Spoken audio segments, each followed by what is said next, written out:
Thanks everyone, thank you. Okay, we're ready. Next slide. Hello.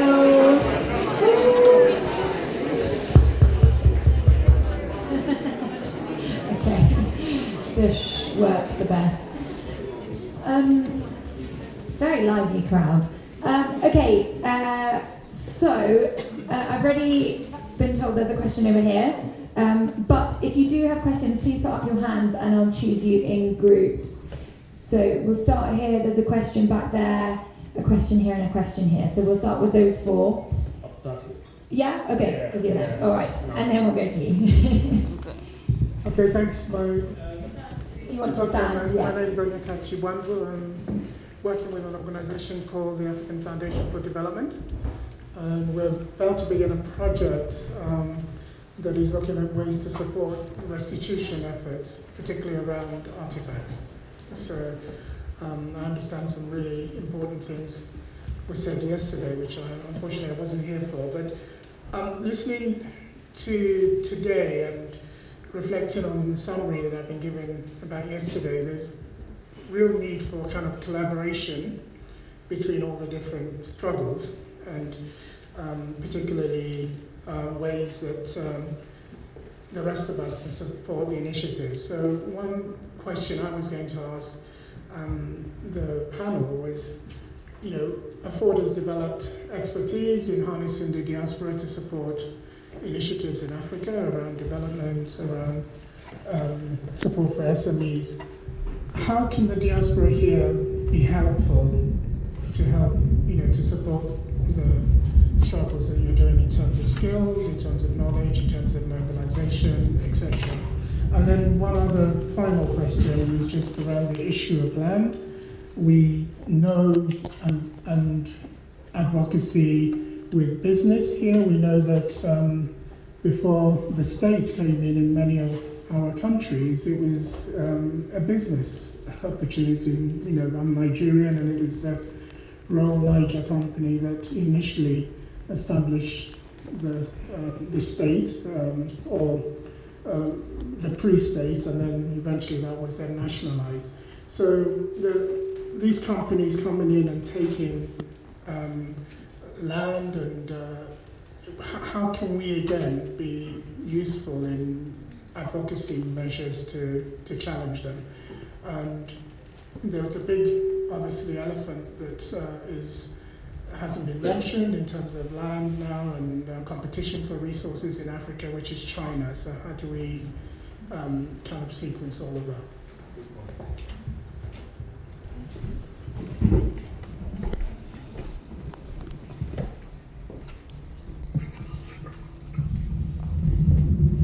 Okay, you asked the question about what governments can do or what the communities can do to.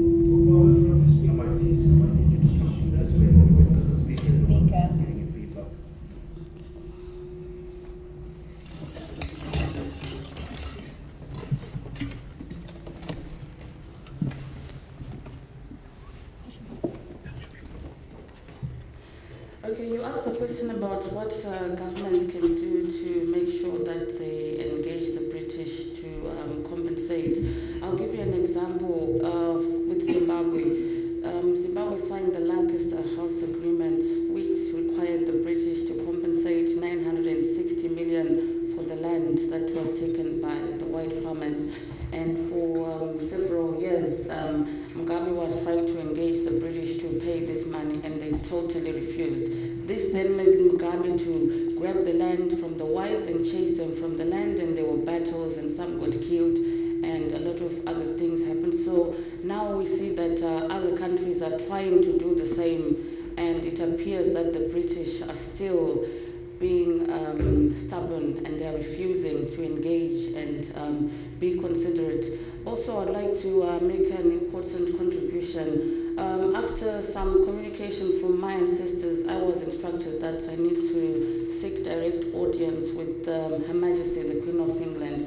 So I wrote a letter to Her Majesty requesting for audience with her face-to-face, and I received the reply.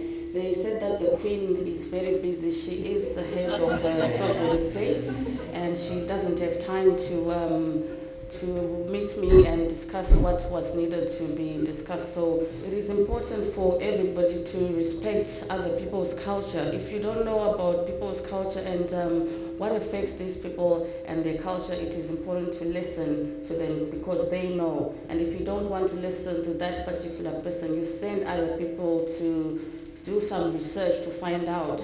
So I think Her Majesty's office didn't treat this matter well, and I think it's time that people start respecting other people's culture. I'll give you an example what the British did when they came to Harare, where my grandfather was the king. He was King Barry, and my clan is the Mbari clan. They killed just like the whole of London. They killed the people all in London, and after killing London, they go to a city like Birmingham and they kill all the people. So what they did in Harare, they set Harare as the capital city of Salisbury after wiping out my clan. The few who survived, maybe 2% or 3%, they ran away, changed their names, went very far away. And after that, they took the second city like Birmingham, and then they made that the farming capital city of Rhodesia. So now we are trying to seek compensation for that, and they don't really want to consider that, and they think we're not important. But what it is most of my clan who were killed, they were killed while they were hiding in the caves. As we speak right now, their remains are still there in the caves, and these people need to be given decent burial. So the question is, who pays for that? This is part of the compensation that the Mbari clan is seeking from England. We only requested for 10 billion and they don't want to pay. They said that they are already giving aid to Zimbabwe. They're giving aid to Zimbabwe, yes, but is that aid enough?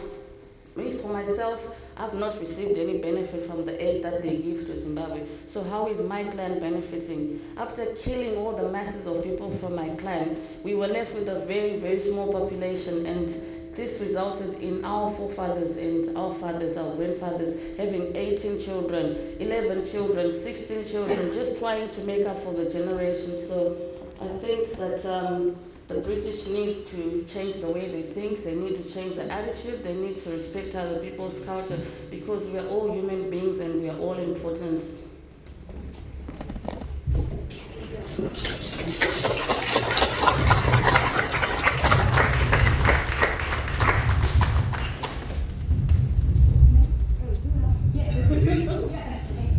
Hi, my question is about the ILO 169, the forerunner to the UNDRIP, United Declaration of the Rights of Indigenous Peoples. So it's kind of addressed the whole panel. If you think there is any mileage in putting pressure on the British government to ratify this convention. One reason I understand they won't ratify it is because they say they have no Indigenous people in this country. Welsh and Irish and Scottish and Cornish and Manx would beg to differ. Their languages are recognised as Indigenous languages of UNESCO. So the Indigenous people of this country aside from your issue, the government cannot deny that there are Indigenous people in this country, and that if that is acknowledged, then there's a benefit to all the Indigenous people around the world where the Crown has and is still causing grief and lack of recognition and respect to people and still occupying their lands.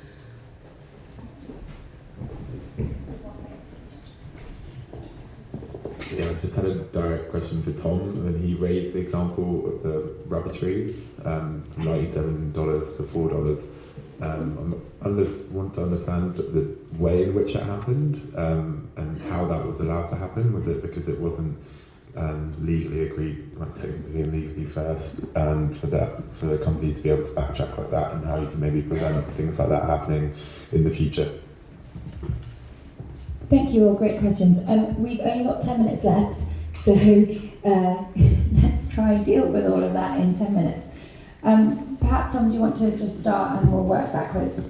Thank you. Yeah, so to reply to that question directly, the initial list of what each crop was going to command in terms of compensation was a list that was taken from the Liberian Ministry for Agriculture, and then when it came to the payment of the compensation, the Ministry for Agriculture had changed the prices.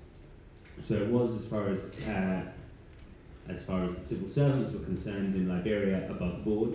Obviously, there were other things going on there. In terms of what we can do to prevent that kind of thing, it's about formalisation of agreements. This was based on a handshake and a gentleman's agreement, and the power structures in that discussion are completely off. We've got extremely poor subsistence farmers around the table with the government of Liberia and international investors, who Liberia is really, really keen to attract.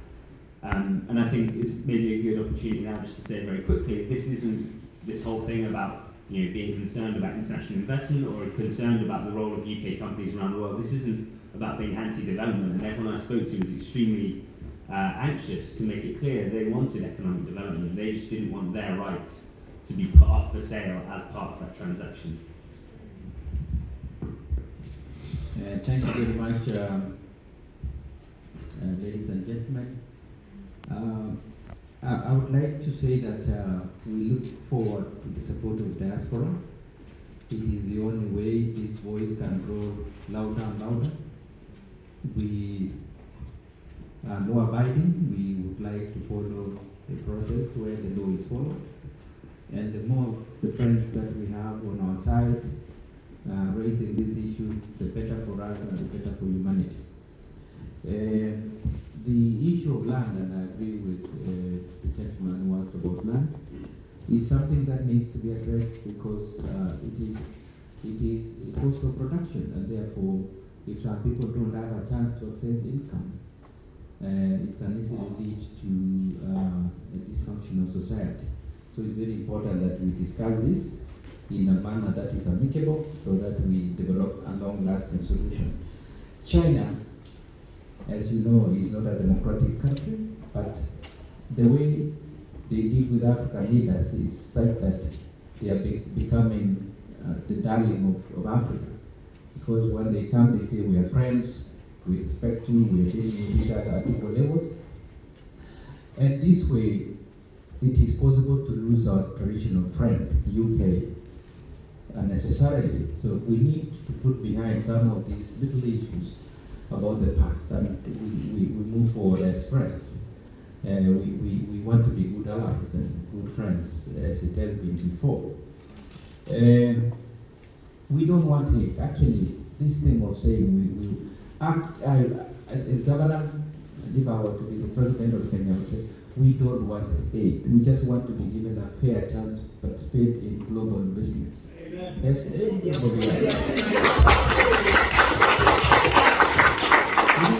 happening all the time. David is giving aid to Kenya. David is doing this and the other. We have two hands. We have brain. We have eyes. We can work as good as anybody. So I think we need to be spared this narrative of aid. But finally, you need to get something. I want you to get a calculator, some of you, so that you know the scale of exploitation of both Kenya and the UK in terms of tax evasion. These multinationals in Kericho have declared only 98,000 acres under tea. 98,000 or 89,000 acres only. But we know they own more than 200,000 acres. The National Land Commission ordered that we resurvey. They refused because they know they have more than they have declared. But let's work with 89,000 acres. 1 acre of tea, let's do simple maths. Then you know how much they under declare the taxes to your country. 1 acre has got 55,500 tea bushes. Are we together? Get a calculator. Take a calculator. It's 9,000 acres. 1 acre, you can grow 5,500 tea trees. And 1 bush gives 3 kilos per bush 1 year.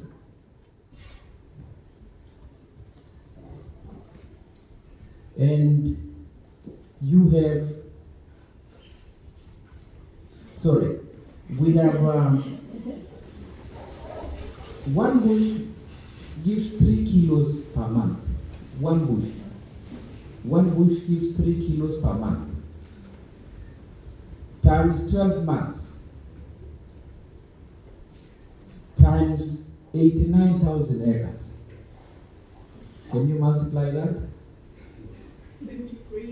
5,500 tea bushes per acre. One bush gives you 3 kilos per month. You have 12 months in a year, times 89,000 acres. Those are kilos of green leaf. To convert it to the tea you drink in the shops, you divide by 4. 4 kilos of green leaf gives you 1 kilo. Multiply by 20 pounds a day. Did you get it? Do you have the answer, Governor? Yes? Do you have the answer? Okay, but I don't have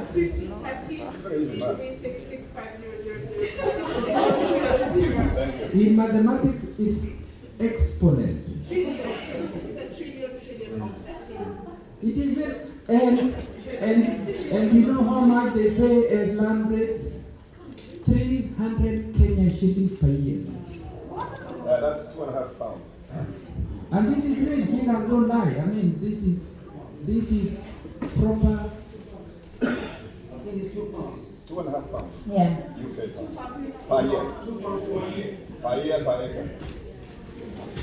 So look at how much tax they are evading. They are also under declaring that here, and they are not declaring even more in Mombasa. Thank you. Thank you so much. I'm very sorry. We need to end now because there's another panel that is starting. But I mean, I knew we weren't going to resolve reparations today in the 2 hours that we were given.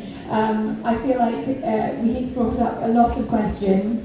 We will be around afterwards if you want to have a chat. But thank you all so much. There's a lot to think about, and I think we all have roles to play in this, and to keep in mind that the diaspora is extremely important, but you yourselves as consumers are extremely important as well. So thank you all so much, and thanks for a great event, Olivia.